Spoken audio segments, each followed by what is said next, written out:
Diabetes হওয়ার অনেক কিছু কারণ আছে। যেমন আমাদের জেনেটিক একটা কারণ হতে পারে, যে ফ্যামিলি কারো হয়েছে, তার নেক্সট জেনারেশন সে ক্যারি ফরওয়ার্ড করছে। ওবেসিটি একটা কারণ হতে পারে, যে ওবেসিটির জন্য আমাদের কিন্তু এই ইনসুলিন সিক্রেটটা কিছুটা কমে গেছে বা বন্ধ হয়ে গেছে।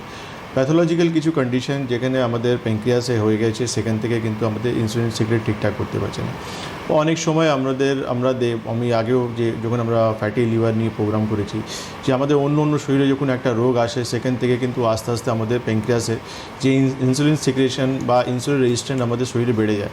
সেই জন্য কিন্তু আমরা দেখি আস্তে আস্তে আমরা ডায়াবেটিক পেশেন্ট দিকে চলে যাই। মানে ফ্যাটি লিভার আজকে আমার হয়েছে, কিন্তু আলটিমেটলি দেখা যায় 5-10 বছর পর আমরা কিন্তু একটা ডায়াবেটিক পেশেন্ট হয়ে যেতে পারি। পিসিওডি আমার হয়েছে, তো সেখানে আমি এই 5-10 বছর পরে কিন্তু একটা ডায়াবেটিক পেশেন্ট আমি হয়ে যেতে পারি। আর আয়ুর্বেদে যেটা বলছে যে আমাদের শরীরে যখন কফ বৃদ্ধি হয়, তখন আমি একটা মধুমেহ পেশেন্ট হতে পারি।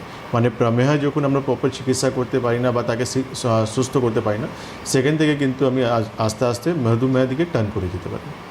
বেশ, এবং